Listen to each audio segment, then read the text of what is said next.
Dragi starejši vozniki, lansko poletje sem prisostvoval vašim osvežitvenim vožnjam z inštruktorjem. In iskrena hvala, da ste me takrat spustili tako blizu s kamero.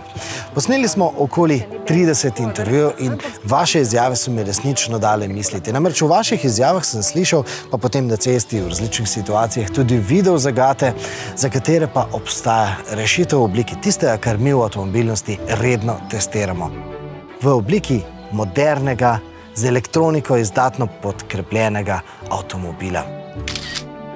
In naj vam predstavim nekaj značilnosti teh avtomobilov, ki lahko olajšajo vaš vozniški vsakdan.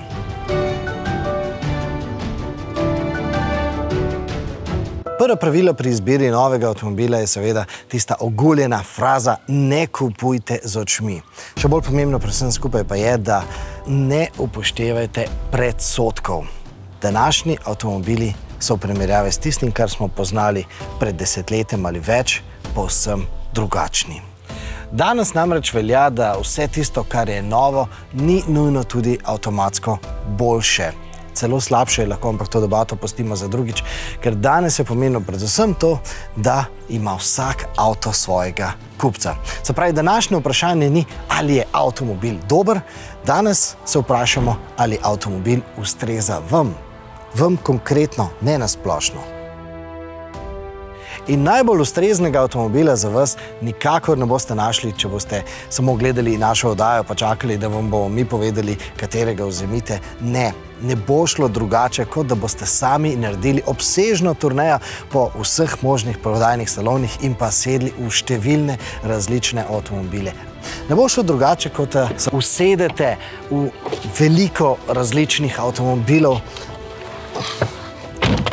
da si nastavite pravilno sedež, pa da probate volan v bistvu malce takole zavrteti, pa da se obrnete na bok in recimo pogledate vaše vnuke na zadnjih sedežih, recimo tako z ogledalom, pa da nasploh pogledate, kako zelo velika so okna in nasploh koliko je avtomobil pregleden. Včasih koristi tudi to, da se poskusite v avtomobil usesti s priprtimi vrati, kot da recimo simulirate situacije na ozkih parkiriščih, pa da nasploh simulirate, kako enostavno bo nameščati vnuke na zadnje sedeže, kako na stežaj se odpirajo zadnja vrata.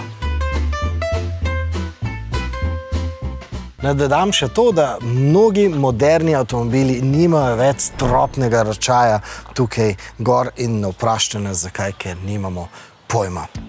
Ampak nasploh, zakaj je ta prva faza, to sedanje in nastavljanje vozniškega položaja tako zelo, zelo pomembna? Je preprosto pač zato, ker če se v avtomobilu ne počutite dobro, potem je vse okoli avtomobila pravzaprav nepomembno. Pa še enkrat naj spomnim, v zadnjem času so se avtomobili res zelo, zelo spremenili.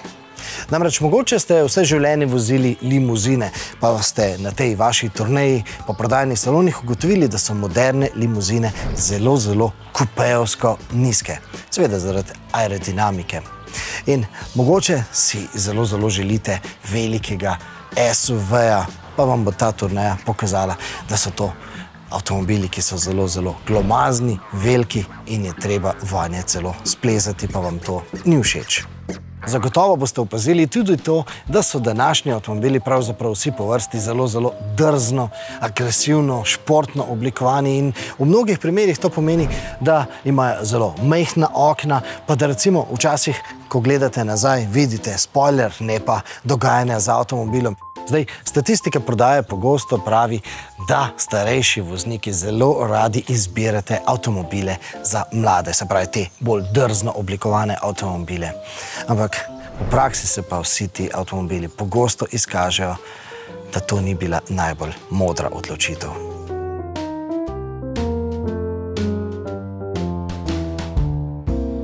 V teoriji velja, da preprosto avtomobili za starejše so takšni mali SUV-ji, zato ker so to avtomobili, v katere vstopamo bolj po konci. Ampak,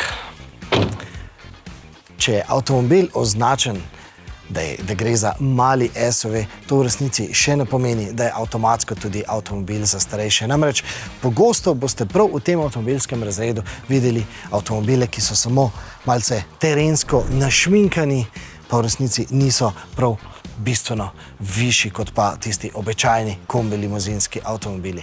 Pa še eno stvar, bodite pozorni. Naše izkušnje nam kažejo, da je treba v marsikateri mali SUV vstopiti tako, da je treba zelo visoko dvigniti nogo.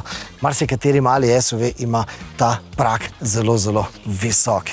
In mi menimo, da to na dolgi rok postane zelo, zelo nadležno.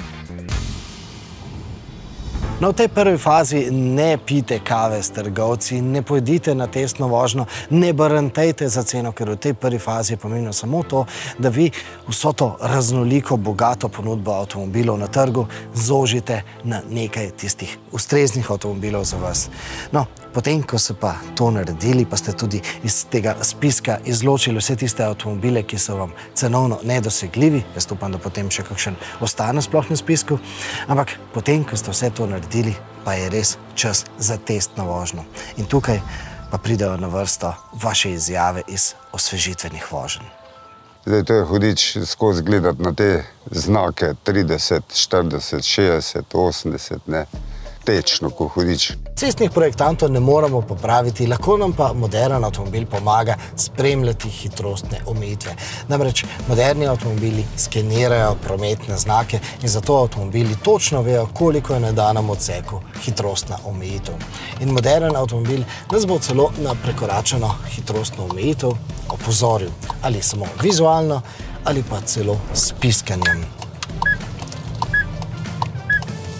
Ampak pozor, vse to so samo pomagala.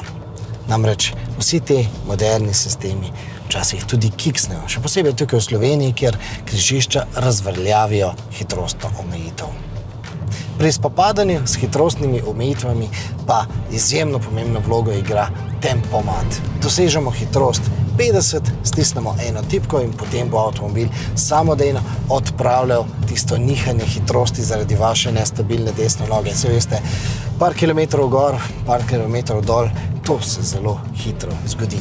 Še posebej pa hvalimo aktivni tempomat. To je tisti tempomat, ki zna hitrost vašega avtomobila samodejno prilagoditi hitrosti avtomobila, ki vozi pred vami. Se pravi, ko bo avtomobil spredaj začel zavirati, bo začel zavirati tudi vaš avtomobil. In še posebej koristen pa je tisti aktivni tempomat, ki zna samodejno tudi ustaviti in pa potem speljati. To res toplo priporočamo še posebej zaradi jutranjih zastojev, kjer res potem odpade vse tisto delo s klopko, če imate recimo ročni menjalnik. In v tem pogledu lahko tudi res rečemo, da samodejni menjalnik je pa danes res že nuja. Ročni menjalniki so prav zaradi teh modernih elektronskih pomagal postali kar nekako pasé. Da se ne boste zaradi gledanja v ogledalo preveč vijugala po tem vključevalnem pasu. Ko sem spremljal vaše osvežitvene vožnje, sem večino časa vozil za vami. In zelo nazorno je bilo videti, da ste vi na voznem pasu ves čas nekako cikcakali. Malce levo, malce desno, na kateri ste šli celo čez črto. Na moderni avtomobili imajo prav za spopadanje s tem problemom tukaj zgoraj kamero, ki stalno skenira, kje so robovi voznega pasu, kje so črte. In potem elektronika z drobnimi popravki volana stalno skrbi, da ste vi na sredini voznega pasu. Ne preveč levo, ne preveč desno. In saj veste, ta nezmožnost vožnje naravnost je eden prvih pokazateljev staranja za volanom. Še en elektronski sistem, ki je res nujen pri izbiri novega avtomobila, pa je sistem, ki opozarja na vozila v mrtvem kotu. Se pravi, ko v teh ogledalih nekaj piska, je to treba res jemati resno. Pa še en sistem se je na vaših osvežitvenih vožnjah pokazal kot nujen. To je sistem, ki opozarja na prekratko varnostno razdaljo. Če si na prekratki varnostni razdalji, se ne boš ustavil ne glede na sposobnosti. Sistem je na voljo v več različnih verzijah. Enkrat vam kaže sekunde, včasih vam pokaže samo indikator, da ste preblizu, včasih vam pokaže avtomobilček, včasih pa celo zapiska. V vsakem primeru pa je bistveno predvsem to, da ga upoštevate. Moderen avtomobil bo znal tudi samodejno preprečiti tiste rahle trke, recimo na parkiriščih, tiste, ki ponavadi kažejo tudi začetek konca vozniškega staža. In pri tem je seveda zelo koristno, da nam avtomobil na zaslonu pokaže tudi tisto, kar mi izza volanskega obroča ne moremo videti s prostim očesom.